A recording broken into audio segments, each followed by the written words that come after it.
Hey everyone. Welcome back. In this video we will learn about the chapter 2 Deer by Leo Tolstoy. But before getting into the video, make sure to give this video a big fat thumbs up, and please subscribe to my YouTube channel. Near the borders of France and Italy, on the shore of the Mediterranean Sea, lies a tiny little kingdom called Monaco. Many a small country town can boast more inhabitants than this kingdom, for there are only about 7,000 of them all told. And if all Finland and kingdom were divided, there would not be an acre for each inhabitant.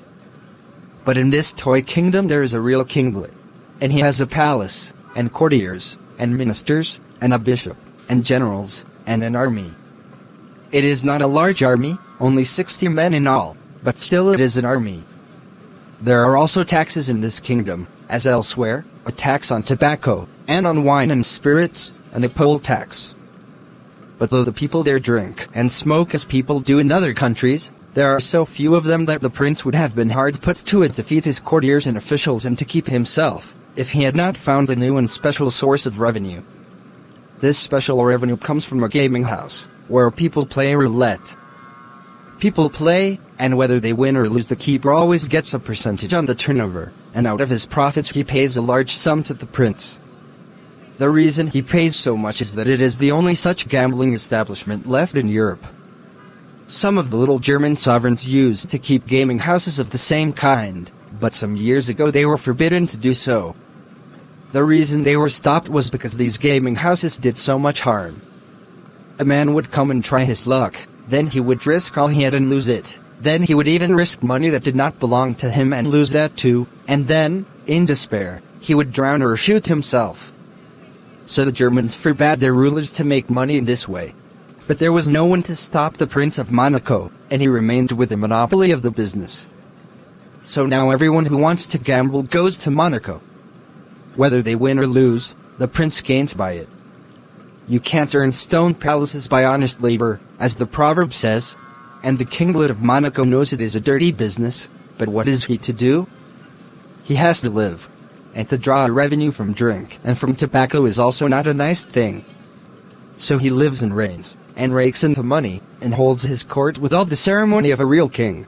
He has his coronation, his levees.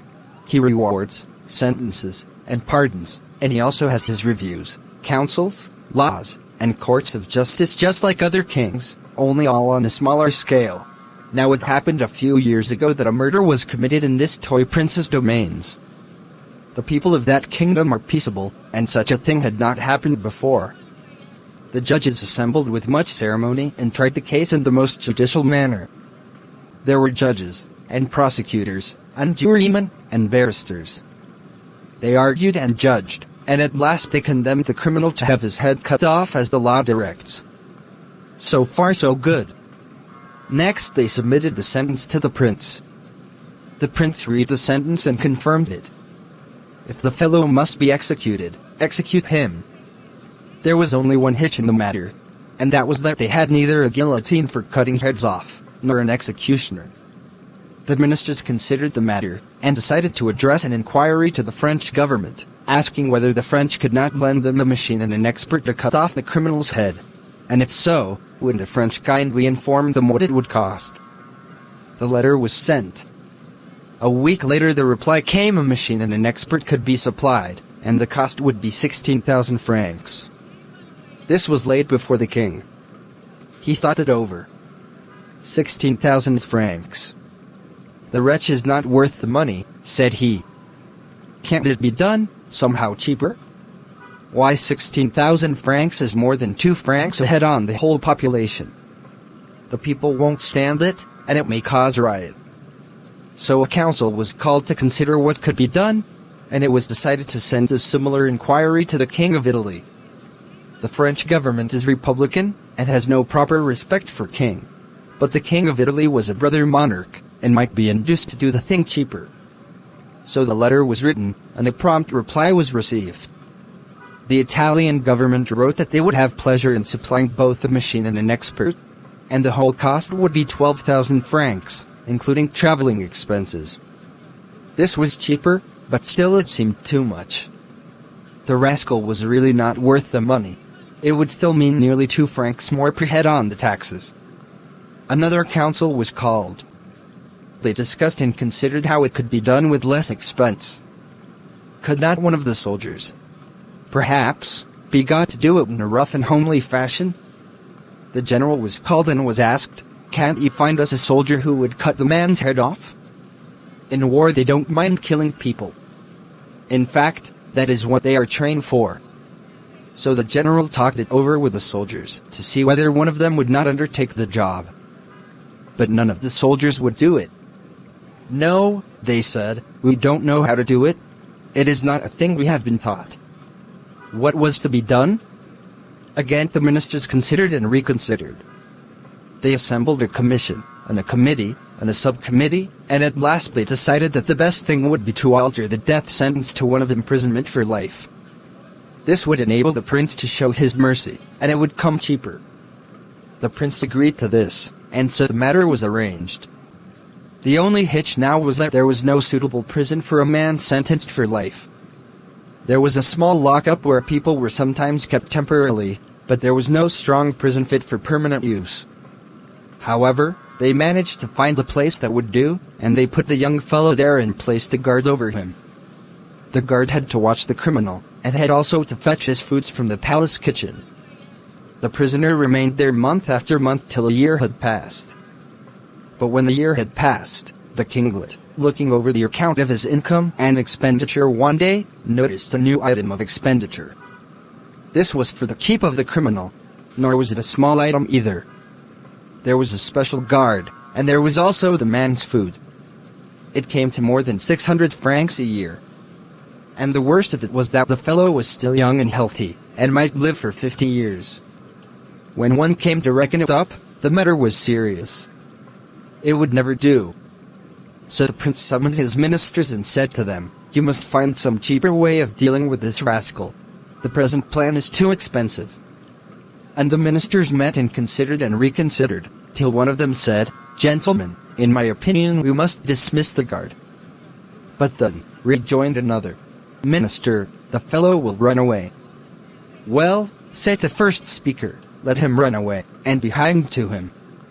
So they reported the result of their deliberations to the kinglet, and he agreed with them. The guard was dismissed, and they waited to see what would happen. All that happened was that at dinner time the criminal came out, and, not finding his guard, he went to the prince's kitchen to fetch his own dinner. He took what was given him, returned to the prison, shut the door on himself, and stayed inside. Next day the same thing occurred. He went for his food at the proper time. But as for running away, he did not show the least sign of it. What was to be done? They considered the matter again. "We shall have to tell him straight out," said they, "that we do not want to keep him." So the minister of justice had him brought before him. "Why do you not run away?" said the minister. "There is no guard to keep you. You can go where you like, and the prince will not mind." "I dare say the prince would not mind," replied the man, "but I have nowhere to go." "What can I do?" "You have ruined my character by your sentence and people will turn their backs on me. Besides, I have got out of the way of working. You have treated me badly.